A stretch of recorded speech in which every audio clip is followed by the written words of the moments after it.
नमस्कार आप सभी का स्वागत है चाणक्य कोचिंग इंस्टीट्यूट सोनीपत में। जैसा कि आपको पता है कि एक सीरीज चलाई है इंटरव्यू के लिए।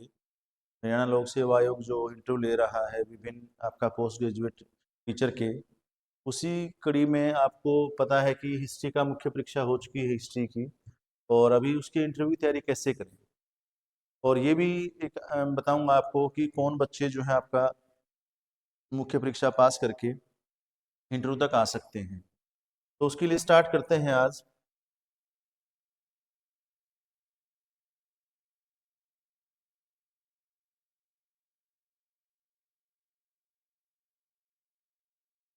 PGT history.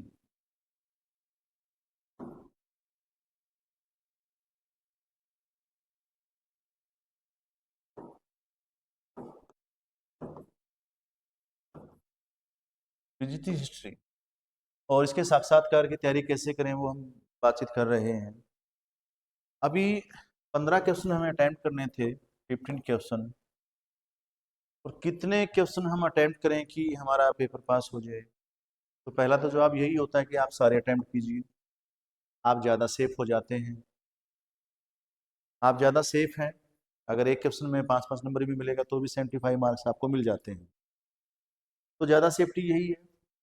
दूसरा, 14 क्वेश्चन, यहाँ भी एक आपको सेफ है। यहाँ से भी आपको एक उम्मीद है कि यहाँ से भी आप मुख्य परीक्षा पास करके साक्षात्कार तक जाएंगे। 13 क्वेश्चन, ये भी एक पॉसिबिलिटी है कि साक्षात्कार तक आप जरूर जाएं। तो मिनिमम क्वेश्चन ये होना चाहिए। दूसरा, पेपर का जो लेवल था वो ये आपका बच्चे कह रहे हैं कि इजी था, बल्कि मैं ये कहूँगा कि मॉडरेट था, इतना इजी तो नहीं था। क्योंकि पर्सन की जो लेंथ थी वो बड़ी थी। भले ही आप लोगों ने पेपर आसान लगा हो, परंतु क्वेश्चन की लेंथ देखिए कि नरम दल गरम दल दोनों में डिफरेंस बताना है, और राष्ट्रीय आंदोलन पर क्या प्रभाव पड़ा वो भी बताना है। तो अब बात ये है कि जब हम ये प्रश्न लिख रहे हैं तो हमें ये लगता है कि नरम दल और गरम दल दोनों में डिफरेंसेस, दोनों के वे अलग अलग था राष्ट्रीय आंदोलन का। नरम दल आपको पता है कि आपको अनुनय विनय की राजनीति करते हैं, संविधानवादी तरीके अपनाते हैं, और भिक्षावर्ती की राजनीति भी कहा गया उनको। अपने चिट्ठी पत्र सौंपते हैं, अपनी मांग पत्र सौंपते रहते हैं। के बाद दूसरा जो है आपको गरम दल है। नरम दल के तरीकों में विश्वास नहीं करते, क्रांति में विश्वास करते हैं, सक्रिय आंदोलन में विश्वास करते हैं, निष्क्रिय आंदोलन में विश्वास नहीं करते। क्रांति के अन्य तरीके, स्वराज, बहिष्कार, स्वदेशी, इसको अपनाते हैं। तो ये जब हम लिखते हैं, इसके बाद जब हम देखते हैं कि भाई आपका क्या और कोई डिफरेंस है, तो हमें, या फिर उनका क्या प्रभाव पड़ा।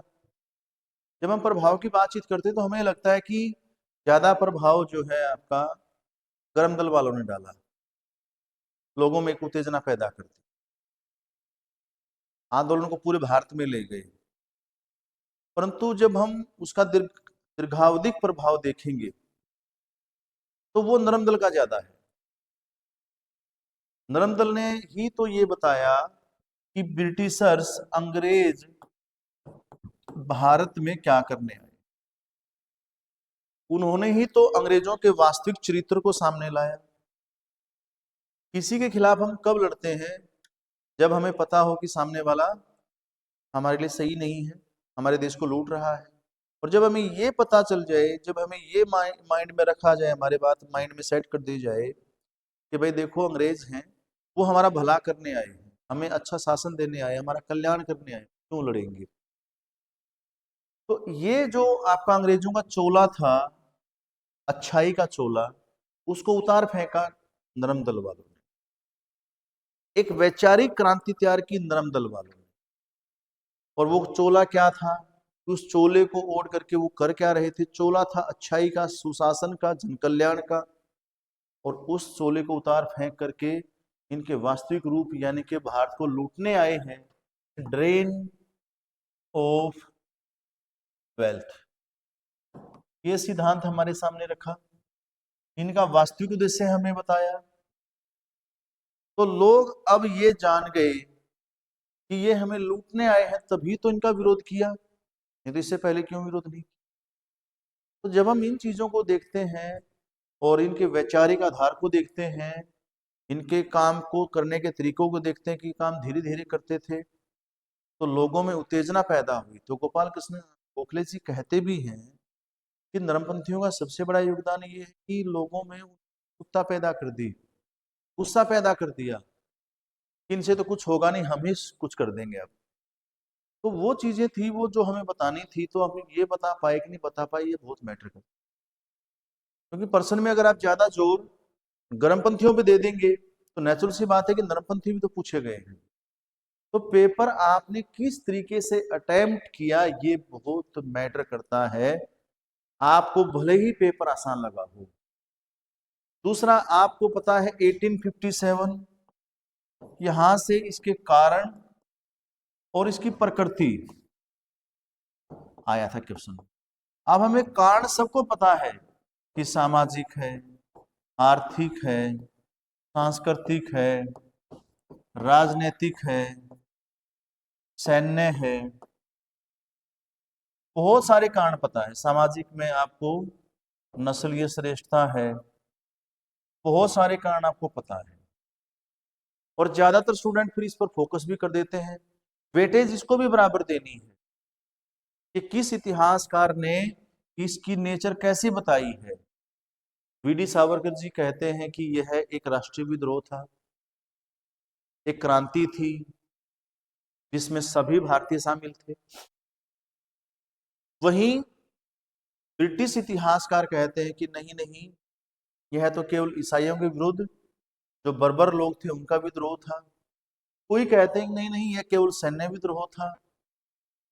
फिर एसेंसेन कहते हैं किसी भी उद्देश्य से स्टार्ट हुआ हो, परंतु बाद में इसका उद्देश्य जो था वो राष्ट्रीय था, अंग्रेजों को भगाना हो गए।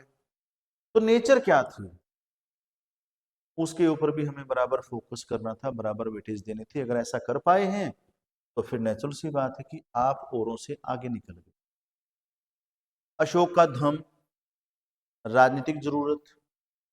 देखिए, एक पर्सन के अंदर दो पर्सन थे, तो भले ही आपको आसान पेपर लगा हो, परंतु उसकी जो वेटेज है आप देखेंगे, आप बराबर बराबर दो क्वेश्चन को आपको करना था। उन दोनों क्वेश्चन को यानी कि दो पार्ट को आप अगर बराबर वेटेज दे पाए हो तो फिर तो नेचुरल सी बात है कि आप जो है अच्छे स्कोर प्राप्त करना जा रहे हैं। और अगर आप ऐसा नहीं कर पाए हैं तो फिर यह है कि आपने क्वेश्चन का एक पार्ट किया या आधा और कर लिया होगा, 1.5 पार्ट किया, 1.5। तो नेचुरल सी बात है कि क्वेश्चन में नंबर भी आपको 1.5 के ही मिलेंगे। तो इसलिए आप ये मत सोचिए कि बहुत ऊपर मेरिट जाएगी, पेपर आसान था। बस ये सोचिए कि हमने उसको अटेम्प्ट कैसे किया। हड़प्पा सभ्यता या फिर वैदिक, दोनों की इकोनॉमी, उसका कंपैरिजन करना था। एक नगरीय, एक ग्रामीण, एक कृषि आधारित, एक उद्योग आधारित, व्यापार आधारित। तो इस तरह से अंतर करने थे। तो अगर आप उसको सही ढंग से बता पाए, का काल क्षेत्र बता पाए, दोनों का टाइम बता पाए, दोनों में डिफरेंसेस बता पाए, तो आप इजीली जो है आपका कर लेंगे। कई बार फिर वैदिक में भी वैदिक और उत्तर वैदिक उसको हम एक साथ ही लेके चलना है। एक ही लाइन में बताना है कि ऋग्वेद में ये था और उत्तर वैदिक में जाकर के ये हो गया। तो वैदिक पूछ रहा है आपको पूरा पेड़ बताना है। अब कई बच्चे क्या करेंगे कि पूरी तरह से आपका वो यायावर थी, या शुरू में कह देंगे एग्रीकल्चर थी, जबकि शुरुआत में तो वो आपका अस्थायी थे, इधर से उधर घूमते रहते थे। व्यापार भी स्थायी नहीं था, छोटा मोटा व्यापार होता था, मुद्रा वगैरह नहीं थी। तो वो चीजें जब आप बताते हैं तो बहुत लेंथ बड़ी हो जाती है। आपने उसको कैसे समअप किया है। या जैन बौद्ध समाज, अर्थव्यवस्था, कितना बड़ा एरिया हो गया, कैसे प्रभावित किया। तो आपको ये क्वेश्चन जब लिखने थे, आपने इनको कैसे अटेम्प्ट किया, कितनी वेटेज दी आपने दोनों पार्टों को। या जैन बौद्ध में समाज और अर्थव्यवस्था को, समाज को कितना वेटेज दिया, अर्थव्यवस्था को कितना दिया। वैदिक काल में आपने हड़प्पा को कितना दिया, वैदिक को कितना दिया, वैदिक में दोनों पार्टों को कितना। तो तो ये आपको देखना था। अगर आप इतना कर रहे हैं और मैंने आपको बताया उस तरह से लिखा है, तो फिर आप यहाँ बहुत अच्छे मार्क्स प्राप्त करने वाले हैं, जिसका लाभ आपको इंटरव्यू में होगा। और चूंकि अभी हम चाणक्य इंस्टीट्यूट ने अभी कई इंटरव्यू करवाए हैं, उसमें से मैं पोल साइंस का बताऊंगा, जिसमें अभी रिजल्ट जो बताया गया है उसमें एक कैंडिडेट के हमारे 8.5 थे और 2-3 कैंडिडेट के आपका जो है 6.5-7 ऐसे इसके बीच में थे। यानी कि स्कोर काफ़ी अच्छा रहा है। आप उसको ज्वाइन कीजिए, आपको भी हमारी सलाह का लाभ होगा। काफ़ी ज़्यादा आप में एनर्जी आएगी, मोटिवेशन मिलेगा, और वो चीज़ें जो हम बता रहे हैं वो इंटरव्यू में पूछी जा रही है। तो एक ये रहेगा आपका हिस्ट्री में कि इस तरह से आपने अटेम्प्ट किया है तो आपको लाभ मिलेगा। दूसरा, अब आपका है कि इंटरव्यू में क्या पूछेगा।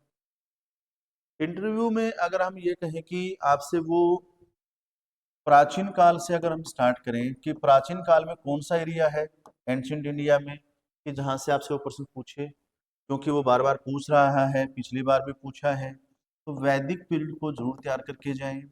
हड़प्पा से तो क्वेश्चन आपने तैयार कर भी लिया होगा। हड़प्पा उसका फेवरेट एरिया रहा है, वैदिक उसका फेवरेट एरिया रहा है। वैदिक काल में ऋग्वेद और पोस्ट वेद दोनों को तैयार करें। उसके बाद आपको जो है अगर पूछा जाए कि आर्यों की जो कंसेप्ट है वो बताना है कि अब तो सिद्ध हो चुका है कि आर्य यहीं के थे। ये एक डिबेटेबल इशू है जो अंग्रेजों ने क्रिएट किया था। क्यों क्रिएट किया था? सबसे बड़ी बात ये, अगर आपसे पूछें कि आर्य अनार्य का कंसेप्ट क्यों लेकर के आए थे, तो उनका कहना क्या था कि प्राचीन काल में जो हिंदू थे, यानी कि जो आर्य थे, हम बात करते हैं आर्य की, तो वो क्या थे? विदेशी थे, जैसा अंग्रेज कह रहे हैं। फिर मध्यकाल में जो मुगल थे वो विदेशी थे, जो कि थे, यानी कि मुगल की बजाय अगर मैं प्रॉपर वर्ड यूज करूं तो वो मुस्लिम होगा। जो मुस्लिम थे वो विदेशी थे। फिर आप देखिए आधुनिक काल में, आधुनिक काल में नेचुरल सी बात है हम भी तो विदेशी हैं, फिर मीन्स अंग्रेज भी विदेशी हैं। तो आप ब्रिटिशर्स की बात करते हैं तो इनको भी एक्सेप्ट कर लीजिए। आपने इनको एक्सेप्ट किया, आपने इनको एक्सेप्ट किया, तो फिर हमें एक्सेप्ट करने में क्या दिक्कत है? ईसाइयों को, सेम ईसाई हैं, हिंदू मुस्लिम, अब ईसाई दो आ गए। तो ये भारतीय इतिहास को 3 कालों में बांटा मील ने कि भाई 3 काल थे, एक प्राचीन काल हिंदू, मध्यकाल ये, और आधुनिक काल ईसाई हो गया। फिर इसको एक्सेप्ट कीजिए। तो आपके ऊपर तो सारे ही विदेशी हैं। जो आर्य विरोध करें तो उनको ये साबित किया गया कि तुम विदेशी हो, ताकि राष्ट्रीय आंदोलन कमजोर पड़े, ताकि आर्य अनार्य की लड़ाई को फिर से आरंभ किया जा सके, यानी कि देश का बंटवारा जो है आर्य अनार्य के आधार पर किया जा सके। तो ये आपसे पूछेंगे। फिर आगे अगर हम ये देखें आर्य अनार्य से आगे बढ़ करके कि और इंटरव्यू में हमसे क्या पूछ सकता है प्राचीन काल में, तो प्राचीन काल में गुप्त आपसे बहुत इंपॉर्टेंट पीरियड है। गुप्त काल में जो ब्राह्मण धर्म है वो दोबारा से री एमर्ज हो रहा है। जो डिसेंट्रलाइज पॉलिटिक्स है पोस्ट मौर्यन की, वो सेंट्रलाइज पॉलिटिक्स की तरफ जा रही है। जो विदेशी आक्रमण थे उनसे छुटकारा मिल रहा है, गुप्तों का साम्राज्य बड़ा हो रहा है। तो ये आपको सवर्ण काल, गोल्डन एज की जो कल्पना है, वहां से आपसे कितने ही सालों से प्रश्न पूछता रहा है। एक यहां से गोल्डन एज है, और साउथ में जो है चोला, जो चोल हैं उनका सवर्ण काल है। ये प्रश्न पूछा भी जा चुका है यूपीएससी में। तो ये आपको जरूर तैयार करके जाना है कि वो कंपैरिजन पूछे कि और कौन सा गोल्डन पीरियड था। फिर आपसे ये भी कह सकता है कि क्या कभी मुगल काल में भी गोल्डन पीरियड था, तो आपको कहना नहीं नहीं ऐसा कुछ नहीं था। स्थापत्य में थोड़ा बहुत आप ये कह सकते हो कि भाई ताजमहल बन रहा है, लाल किला बन रहा है, वहां तो हमें थोड़ा बहुत नजर आता है, परंतु वो भी हमारे लिए गोल्डन पीरियड है नहीं, क्योंकि वो जो स्थापत्य है वो हमारी कला, हमारी संस्कृति के अनुरूप नहीं है। हमारी कला, हमारी संस्कृति हमारी अपनी है, स्वदेशी है। तो वो बेसिकली थोड़ा सा विदेशी नज़र हमें आता है, तो उसको भी आपको नकार देना है, क्योंकि आपको पता है कि बहुत सारा जो आपका एरिया है, आपका मुस्लिम जो इतिहास है, उसको एनसीईआरटी से हटा दिया गया है, हरियाणा के इतिहास से हटा दिया गया है, तो हमें भी उसको नकार देना है। हम क्यों पीछे भागें फिर, जब सरकार ही नहीं चाहती तो हमें भी वैसा ही बताना है जैसा सरकार चाह रही है। फिर आप जब आगे आते हैं मेडिवल में, तो मेडिवल में सबसे इंपॉर्टेंट है कि भारत गुलाम कब हुआ। तो आपसे कई बार ये पूछ लिया जाता है और हमारे माइंड में सीधा आता है कि ब्रिटिश एरा में। नहीं नहीं, ऐसा नहीं है।